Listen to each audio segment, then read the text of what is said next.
ওখানে যে সোলজারগুলো পাকিস্তানি সৈন্যকে মেরেছিল তার মধ্যে একজনকেও কি গভর্নমেন্ট অ্যারেস্ট করে যাবজ্জীবন জেল দিয়েছে না ফাঁসি দিয়েছে? দেয়নি। কি দিয়েছে?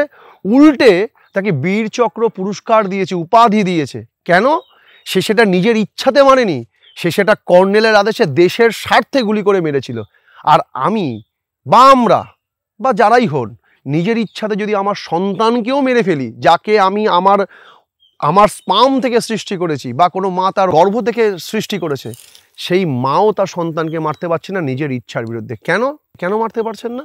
কারণ সেটা নিজের ইচ্ছায় মারছেন, নিজের কারণে মারছেন, ধর্ম বা দেশের জন্য নয়, স্বার্থে নয়।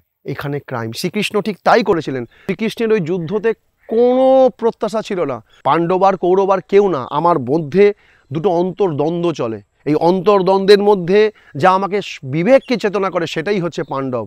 আর এই বিবেককে চেতনাকে যে আটকে দেয়, যে মন আমাকে প্রবৃত্তিমুখী করে, সেটাই হচ্ছে কৌরব। তাই এই বিবেক দিয়ে যখন এই মন রূপী যে আমাকে বৃত্তিমাফিক করে তোলে, যে প্রবৃত্তিমুখী করে তোলে যেই মন, সেই মনকে ধ্বংস করাই হচ্ছে আমার ভিতরের পাণ্ডবকে জাগ্রত করে কৌরবকে ধ্বংস করার উদ্দেশ্য। আর কোথাও এই যুগে তো আপনি কোথায় কৌরব পাণ্ডব পাবেন? আপনার মধ্যেই কৌরব পাণ্ডব ঢুকে রয়েছে। ঈশ্বরের যেটা আপাত দৃষ্টিতে মনে হয় মন্দ, তার মধ্যেও ভালো লুকিয়ে থাকে।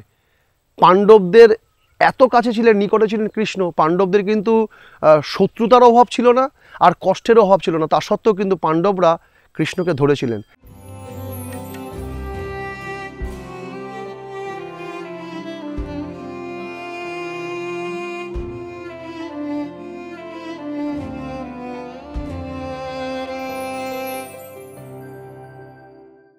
আত্ম ইন্দ্রিয় প্রীতি ইচ্ছা তারে বলে কাম, কৃষ্ণেন্দ্রিয় প্রীতি ইচ্ছা ধরে প্রেম নাম।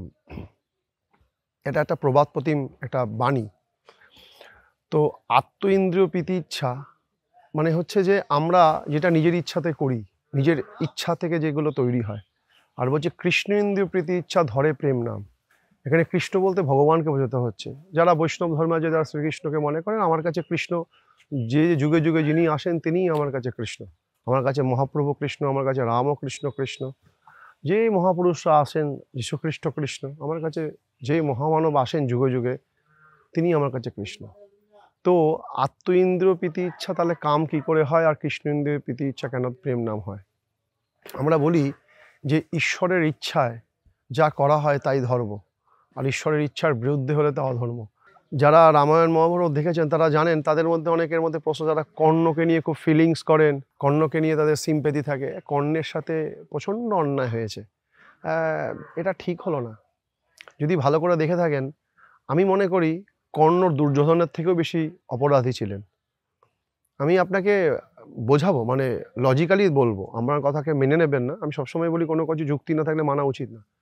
কর্ণ কেন দুর্যোধনের থেকেও বেশি ডেঞ্জারাস ছিলেন, এই কারণে বলছি, দুর্যোধনের বেসিক্যালি কোনো ক্ষমতা ছিল না, সেরকম একটা ছিল।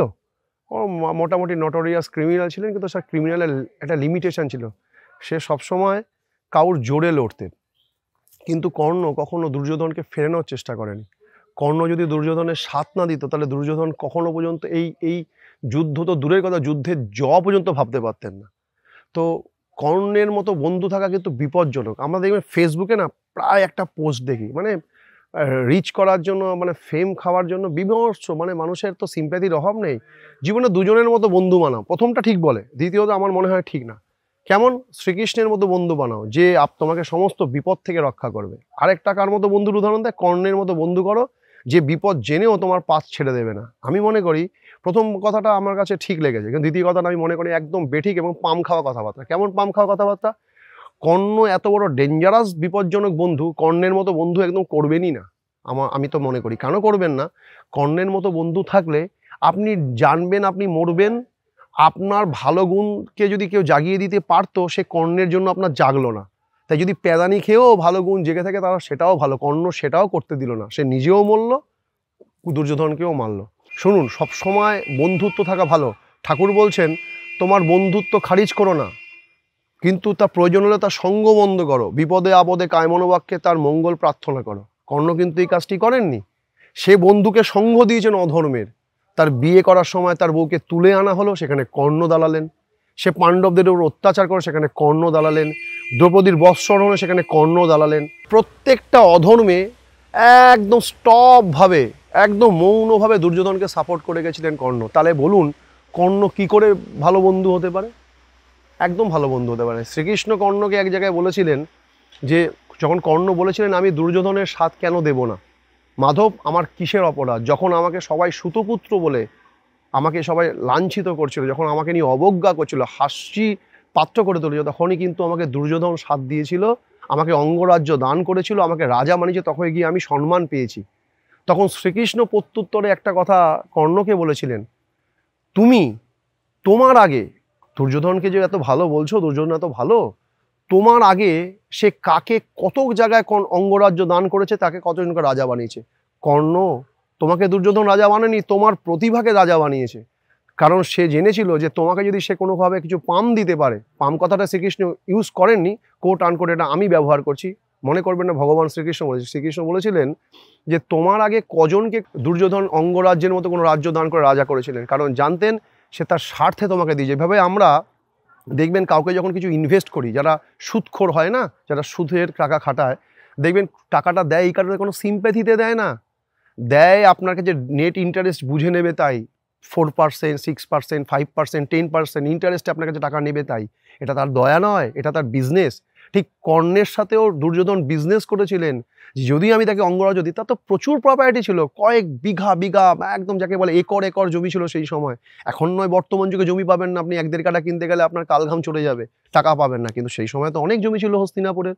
তো ওইখান থেকে যদি একটু সামান্য অঙ্গরাজ্য দিয়ে যদি পুরো জমিটাকেই দখল করে নেওয়া যেতে পারে আমার বল এবং ক্ষমতা দ্বারা, মানুষকে ঠকিয়ে, নিজের ভাইদের ঠকিয়ে, সেই সূত্র ধরেই বিজনেস করেছিল কর্ণের সাথে দুর্যোধন।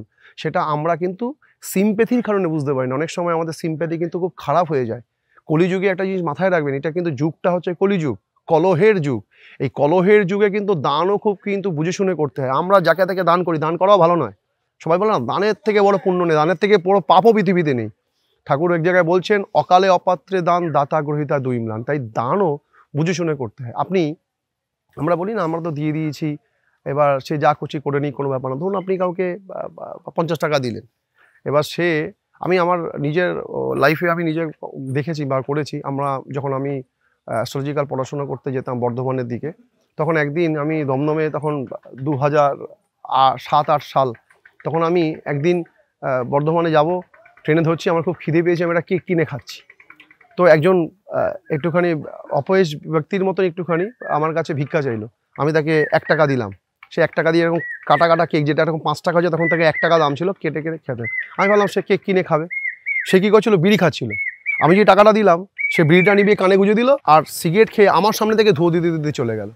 মানে আমি যে ওর প্রতি সিম্প্যাথি দেখালাম, যে আমার খিদে পেয়েছে, তারও খিদে পেয়েছে, সেই টাকা দিয়ে কেক খাবে, সে কেক খেলো না, সে কী কিনলো, সিগারেট, হুইলস ফ্লেক, আমার সামনে থেকে ধুতে। তাই এইভাবে আমরা অনেক কিছুই না জেনে করি, না বুঝে করি, সেটা কিন্তু আমাদের ক্ষতিগ্রস্ত হয়। যেভাবে একটা যদি ছুরি কোনো ডাক্তারের কাছে দেন, যারা অপারেশন করে, সার্জারির ডাক্তার, সে আপনাকে জীবন বাঁচিয়ে দেবে, আপনার অ্যাপেন্ডিসাইট, আপনার লেবার পেন আপনাকে মুক্ত করবে সার্জারি করে।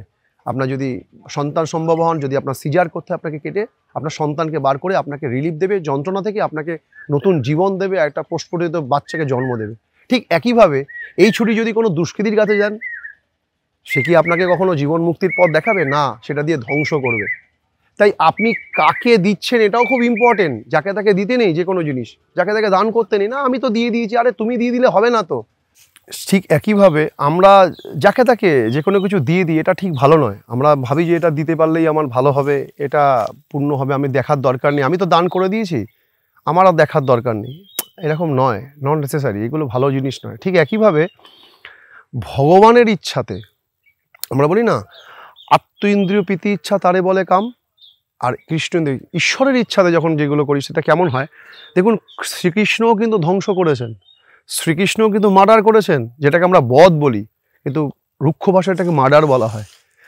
কিন্তু তার মার্ডারটা কেন ধর্মপ্রদ হলো? কৃষ্ণ করলে লীলা, আমরা করলে বিলা, কলিযুগে কৃষ্ণ রাধা ডিস্কোতে গিয়ে করে ড্যান্স, ভজ গৌরাঙ্গ লহ গৌরাঙ্গ, মানে ঘেটে দিয়েছে আর গৌরাঙ্গকে পুরো ঘেটে দিয়েছে। যাকে শ্রীকৃষ্ণ ধ্বংসাত্মক লীলা করেছেন, যুদ্ধ করেছেন, কিন্তু সেটা বৈধ হয়েছে এবং সেটা ধর্মপ্রদ হয়েছে, এবং আমরা যুগ যুগ ধরে গীতাকে আজীবনকাল ধরে শ্রদ্ধা করে, গীতাকে মহা সবথেকে শ্রেষ্ঠ গ্রন্থ হিসাবে গণ্য করেছে, কিন্তু সেখানে কিন্তু ধ্বংসলীলা যুদ্ধলীলা আছে। তার 18 দিন ধরে যে যুদ্ধ চলে থাকে কিন্তু বিশাল বড়, আমরা দ্বিতীয় বিশ্বযুদ্ধের থেকে বড় যুদ্ধ ধরতে পারি সেই সময় যেভাবে ধ্বংস হয়েছে, কিন্তু তারপরেও সেটা বৈধ, সেখান থেকে আমরা শিক্ষা নিই। কিন্তু আমরা যখন একজনকে একটা ঘুষিও মারি সেটা আমাদের কাছে অধর্ম বা অন্যায় হয়, আমাদের কাছে হয়। কেন হয়? আমি শ্রীকৃষ্ণের সময় দাপর যুগে যাচ্ছি না, আমি বর্তমান সময় এখন অবধি যাচ্ছি, ইউক্রেন রাশিয়ার যুদ্ধেও যাচ্ছি, বর্তমান সময় যাচ্ছি। কিভাবে অবৈধ তৈরি হয় দেখুন, যখন আমি আমার সন্তানকেই আমার ইচ্ছাতে মেরে দিই বা মেরে ফেলি। এখন প্রায় জায়গায় শুনছেন না, সন্তান মাকে মেরে ফেলছে, বা বাবা সন্তানকে গুলি করে মেরে দিচ্ছে বা মেরে ফেলছে, বা মা অবৈধ কোনো জিনিসের জন্য সন্তানকে মারছে। সেক্ষেত্রে কিন্তু তাকে জেলে নিয়ে যাওয়া হয়, ফাঁসি দেওয়া হতে পারে, বা ধরুন জেল দেওয়া হতে পারে যাবজ্জীবন বা 5 বছর, যেভাবে আমাদের মহামান্য আদালত যেগুলো করে থাকেন আর কি। কিন্তু একইভাবে দেখুন, যখন ধরুন আমাদের সাথে যখন যুদ্ধ হয় দেশে, ধরুন আমাদের সাথে যখন কার্গিলের যুদ্ধ হলো ইন্ডিয়া পাকিস্তানের, কার্গিলের যুদ্ধে পাকিস্তানের অনেক সোলজার মারা গেছে, ইন্ডিয়ারও অনেক সোলজার মারা গেছে। ইন্ডিয়া জয়লাভ করেছে কিন্তু পাকিস্তানের বেশি মারা গেছে, বেশি ডিস্ট্রয় হয়েছে। আচ্ছা বলুন, ওখানে যে সোলজারগুলো পাকিস্তানি সৈন্যকে মেরেছিল তার মধ্যে একজনকেও কি গভর্নমেন্ট অ্যারেস্ট করে যাবজ্জীবন জেল দিয়েছে না ফাঁসি দিয়েছে? দেয়নি। কি দিয়েছে? উল্টে তাকে বীর চক্র পুরস্কার দিয়েছে, উপাধি দিয়েছে। কেন? সে সেটা নিজের ইচ্ছাতে মানেনি, সে সেটা কর্নেলের আদেশে দেশের স্বার্থে গুলি করে মেরেছিল। আর আমি বা আমরা বা যারাই হন, নিজের ইচ্ছাতে যদি আমার সন্তানকেও মেরে ফেলি, যাকে আমি আমার স্পাম থেকে সৃষ্টি করেছি, বা কোনো মা তার গর্ভ থেকে সৃষ্টি করেছে, সেই মাও তার সন্তানকে মারতে পারছে না নিজের ইচ্ছার বিরুদ্ধে। কেন মারতে পারছেন না? কারণ সেটা নিজের ইচ্ছায় মারছেন, নিজের কারণে মারছেন, ধর্ম বা দেশের জন্য নয়, স্বার্থে নয়। এখানে ক্রাইম। শ্রীকৃষ্ণ ঠিক তাই করেছিলেন। শ্রীকৃষ্ণের ওই যুদ্ধতে কোনো প্রত্যাশা ছিল না, শ্রীকৃষ্ণের ওই যুদ্ধতে কোনো ইন্টারেস্ট ছিল না, তার কিছু প্রাপ্তিরা, তিনি তো অলরেডি শ্রেষ্ঠ রাজা ছিলেনই সে সময়, দ্বারকা রাজা, তার প্রচুর প্রপার্টি ছিল, তার প্রচুর ক্ষমতা ছিল, কিন্তু তার ওখান থেকে পাওয়ার কিচ্ছু নেই। যা ছিল ধর্মের জন্য ছিল, পাণ্ডবদের জন্য ছিল। কিন্তু পরিশেষে সে শ্রীকৃষ্ণকেই কিন্তু গান্ধারীর অভিশাপ নিতে হয়েছিল কিছু না করে।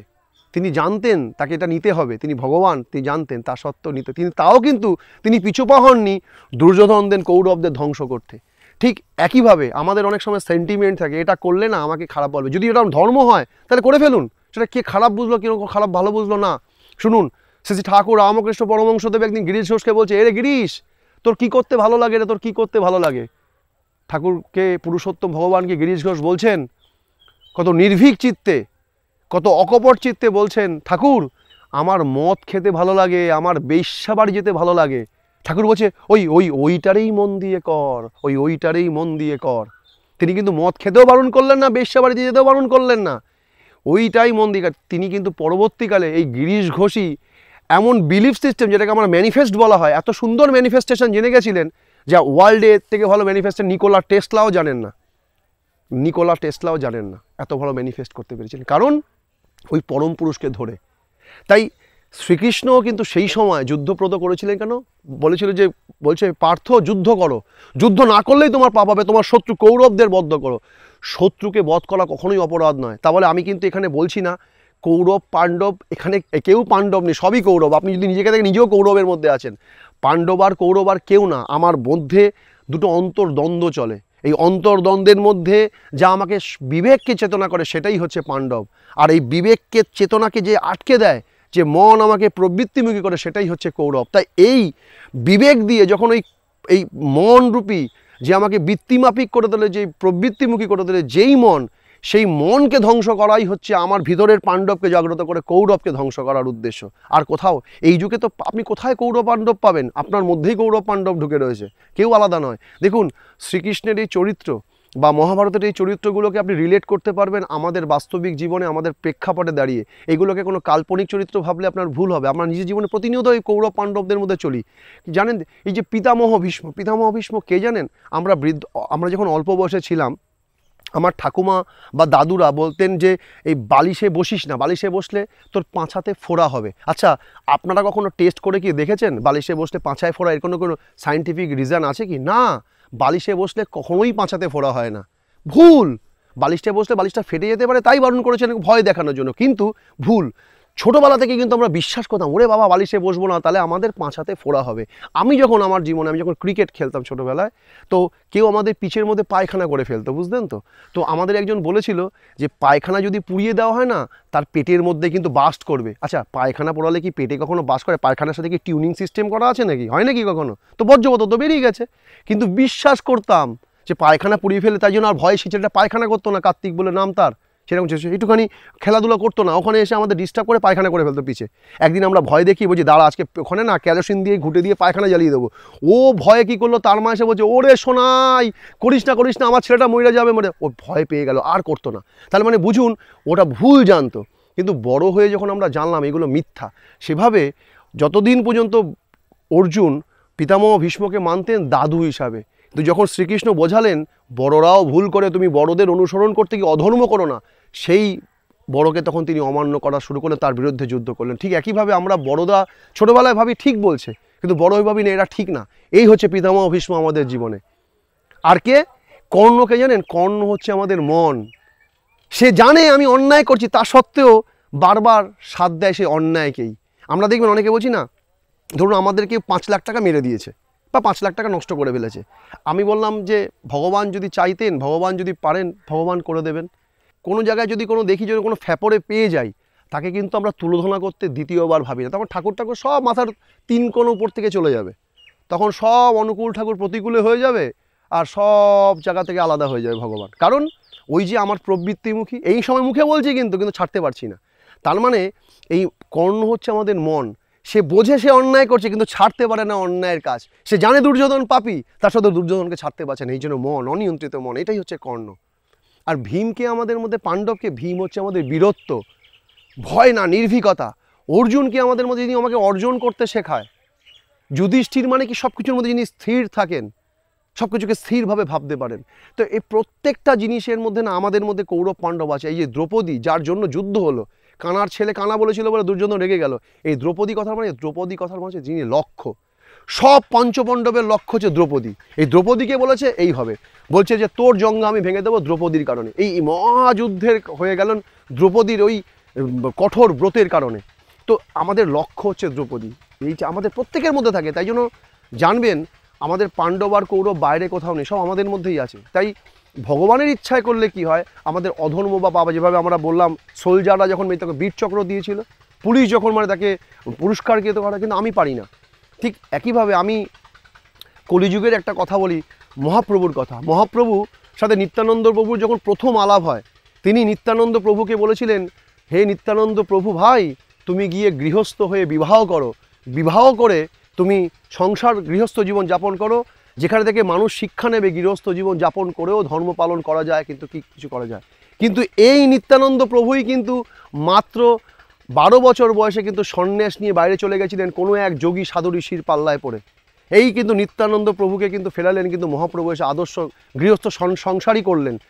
একই জায়গার একই বাড়ির 2 কন্যাকে তিনি কিন্তু বিবাহ করলেন 32 বছর বয়সে। যে 12 বছর বয়সে সন্ন্যাস নেয় তাকে আবার 32 বছর বয়সে ফিরিয়ে এনে মহাপ্রভু কিন্তু বিবাহ করলেন। আজকের যুগে যদি কোনো সন্ন্যাসীকে আপনি বিবাহ করান, তাহলে বলবে এর মতো পাপী পৃথিবীতে কিছু, কিন্তু নিত্যানন্দ প্রভুকে কিন্তু করেইছিলেন মহাপ্রভু। তাই মহাপ্রভু কিন্তু কলিযুগের অন্তিম সময় এসে বলেছিলেন, সন্ন্যাস নৈন্য যবে ছিন্ন হলো মন, কিলাপ সন্ন্যাসের মোর প্রেম প্রয়োজন। তা ঠাকুর ও এসে আমাদেরকে কিন্তু এবার আদর্শ গৃহস্থ করে তুললেন, গৃহস্থ সন্ন্যাসী করে তুলতে চাইলেন। আপনি দেখুন আজকে যে সমাজের যে ভয়াবহতা এসছে না, সেটা কিন্তু কোনো কেউ সারাতে পারছে না। এই যে এত সংগঠন, এত মঠ মিশন, আমি কারোর নাম বলতে পারবো না, বিভিন্ন প্রত্যেক ধর্ম একটা সংগঠন তৈরি করে ফেলেছে, সংগঠন বিভিন্ন একটা ইজমবাদ তৈরি করে ফেলেছেন। আলটিমেটলি সলিউশন কি আসছে? তাহলে ভারত বাংলাদেশের এত সমস্যা হচ্ছে কেন, ইউক্রেন রাশিয়ার এত সমস্যা হচ্ছে কেন? ব্যাপারটা তা নয়, ব্যাপারটা কোনো সংগঠন বা কোনো কিছু রক্ষা করতে পারে না, ব্যাপার তারা কথাও বলতে পারছে, তাদের মধ্যে কোনো কিছু একটা আড়ষ্টতা রয়েছে। কারণটা কি জানেন তো? সবাই যে যার নিজেকে নিয়ে ভাবছে। ধরুন যারা বড় পদে আছে, ধর্মীয় কোনো বড় পদে, সে মহারাজ হোক, শঙ্করাচার্য হোক, মণ্ডলেশ্বর হোক, বিভিন্ন পদে আছে, তারাও কিন্তু কোনো রকম কিছু ব্যক্ত করতে পারে, তাহলে তার নিষ্ক্রিয় ধর্ম হয়ে যাচ্ছে। ঠাকুর অনুকূলচন্দ্র কিন্তু বারবার এটার উপর হাত দিয়ে বলেছিলেন যে যতক্ষণ না পর্যন্ত আপনি আপনার নিজের বৃত্তির ঊর্ধ্বে উঠে ঈশ্বরের ইচ্ছা জ্বালিত হবে, ততক্ষণ পর্যন্ত সেগুলো ঠিক হওয়ার কোনো কারণ জায়গা নেই। এই জন্য মেন যেটা দরকার হচ্ছে আমাদের এই যে বিবাহ, এই যে রীতিগুলো আমাদের চলে না, এইগুলোর জন্য। আজকে আপনি কজনকে আটকাবেন, কজনকে মারাকে রোধ করবেন? সবার আগে দরকার হচ্ছে ঈশ্বরের ইচ্ছায় চলা, ঈশ্বরের ইচ্ছায় নিজেকে চালিত করা। তাই যতক্ষণ পর্যন্ত আমরা ঈশ্বরের ইচ্ছায় চলবো, যেভাবে নিত্যানন্দ প্রভুকে মহাপ্রভু বিবাহ দিয়েছিলেন, সেভাবে তার ইচ্ছা মতো চলবো, যে কোনো কাজ করব, তখন আমাদের কিন্তু কোনো অধর্ম বা পাপ লাগবে না। যেমন ঈশ্বরের ইচ্ছায় চলতে গেলে আমাদেরকে দেখবেন, আমরা অনেকে যারা আমরা নিরামিষাশী মানুষ, আমাদেরকে তো উদ্ভিদকে উৎপাটন করে খেতে হয়, তাতে আমার যে পাপ লাগে। যেমন সোলজার কর্নেলের কথাতে যখন আক্রমণ, তাতে যেমন পাপ লাগে না, ঠিক ঈশ্বরের ইচ্ছাতে যখন আমরা সেটাকে গ্রহণ করি তখন আমাদের পাপ লাগে না। তো যখনই আমরা নিজের বৃত্তির কারণে, নিজের লালসার জন্য আমরা কাউকে হত্যা করে খাই, তখন কিন্তু আমাদের অবশ্যই অধর্ম বা পাপ লাগে। তাই আসুন আমরা যেটাকে ভাবি নিজের ইচ্ছায় আমি তো ভালো কাজ করলাম, ভালো কাজ হলো না, না, আমরা যেটা ভালো তার মধ্যে মন্দ লুকিয়ে থাকে। ঈশ্বরের যেটা আপাত দৃষ্টিতে মনে হয় মন্দ, তার মধ্যেও ভালো লুকিয়ে থাকে। পাণ্ডবদের এত কাছে ছিলেন, নিকটে ছিলেন কৃষ্ণ। পাণ্ডবদের কিন্তু শত্রুতার অভাব ছিল না, আর কষ্টের অভাব ছিল না। তা সত্ত্বেও কিন্তু পাণ্ডবরা কৃষ্ণকে ধরেছিলেন। তাই আমরা শত ঝামেলা, শত কষ্টের মধ্যে পড়লেও যদি ঈশ্বরকে ধরে রাখতে পারি, তাহলেও কিন্তু তার মধ্যে আমরা মুক্তির স্বাদ পাবো। তাই আসুন আত্মেন্দ্রিয় প্রীতি ইচ্ছা বাদ দিয়ে দিই, আমরা কৃষ্ণেন্দ্রিয় প্রীতি ইচ্ছা নিয়ে চলি, তা আমাদের কিন্তু প্রেম জীবনকে যাপন করবে। তাই ততক্ষণের জন্য আপনারা ভালো থাকুন, আর সবাই কৃষ্ণের নামে কৃষ্ণেন্দ্রিয় হয়ে জীবনকে প্রেম উপভোগ করুন। ভালো থাকুন। জয় গুরু। যারা এখনও কল্কি অবতার অ্যাপটি ইনস্টল করেননি, তাদের উদ্দেশ্যে আমাদের একটি ছোট্ট রিকোয়েস্ট, আপনারা গুগল প্লে স্টোরে গিয়ে কল্কি অবতার সার্চ করবেন, KALKIAVATAR, মাঝখানে কোনো স্পেস দেবেন না, একদম সরাসরি টাইপ করবেন। দেখতে পাচ্ছেন কল্কি অবতার RS ওয়ার্ল্ড, এইখানে কল্কি অবতারের অ্যাপটি আপনারা এখান থেকে ইনস্টল করে নিতে পারবেন। এছাড়াও ভিডিওর পিন কমেন্টে বা ডেসক্রিপশানে আমাদের এই অ্যাপটির লিঙ্ক দেওয়া থাকবে, আপনারা সেখান থেকেও সরাসরি ডাউনলোড করতে পারবেন। এখন এই অ্যাপটি কীরকম একটু যদি আমরা ওভারভিউ দেখাই, কল্কি অবতার অ্যাপটি খুললে পরে এখানে অনেকগুলো সেকশন দেখতে পারবেন। অবতারের একটা সেকশন আছে, music, page, audio, books, video, blog, forum, subscription. তো আমরা যদি অবতারের মধ্যে ঢুকি, এখানে দেখতে পারবেন রাম, কৃষ্ণ, বুদ্ধ, যিশু, মোহাম্মদ, শ্রী চৈতন্য, শ্রী রামকৃষ্ণ এবং শ্রী শ্রী ঠাকুর অনুকূলচন্দ্র। এদের প্রত্যেকের নামে একটা আলাদা করে ফোল্ডার রয়েছে, এবং এর মধ্যে থেকে আমরা প্রত্যেকের মধ্যেই আমরা আর্টিকেল, অডিও, বই, ভিডিও, সং ইত্যাদি আমরা এখান থেকে কিন্তু প্রত্যেকের মধ্যে থেকে, রামের মধ্যে, শ্রীরামের মধ্যে, শ্রীকৃষ্ণের মধ্যে আমরা কিন্তু এরকম কন্টেন্ট পাবো, এবং এই কন্টেন্টগুলো আমাদের জীবনের জন্য ভীষণ উপযোগী। আমরা এই যে সমস্ত সম্প্রদায়ের, সমস্ত ভারতীয় আর্য সংস্কৃতির যে মূল রূপরেখা বা মূল ধারা, সেই ধারা সম্বন্ধীয় যাবতীয় তথ্য বই আকারে, অডিও আকারে, ভিডিও আকারে আমরা কিন্তু এখানে পাবো।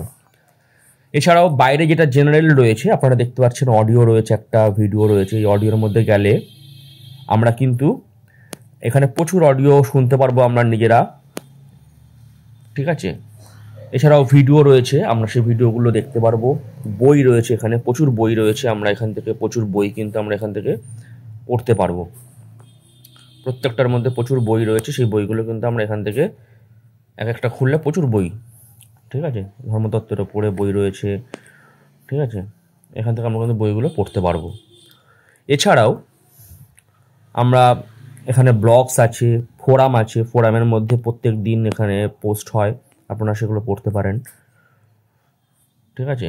এবং সবথেকে একটা ভালো ফিচার যেটা হলো, এই অডিওর মধ্যে আমরা যখন কোনো অডিও প্লে করবো বা অডিও শুনবো, আমরা যদি ফোনটাকে লক করে রাখি, আমরা কিন্তু সেই অডিওটা কন্টিনিউয়াসলি শুনতে পারবো হেডফোনের মাধ্যমে। সেটা অডিওর ক্ষেত্রে হোক, ভিডিওর ক্ষেত্রে হোক, যেটা আমরা ইউটিউব প্রিমিয়ামে আমরা পাই যে ফিচার্স, ঠিক আছে, সেখানে আমরা কিন্তু এখান থেকে সেই অডিওগুলোকে ফোন লক করে শুনতে পারবো। আপনারা এই অ্যাপটি ডাউনলোড করুন এবং আপনাদের এক্সপিরিয়েন্স আমাদের সাথে শেয়ার করুন কমেন্টে।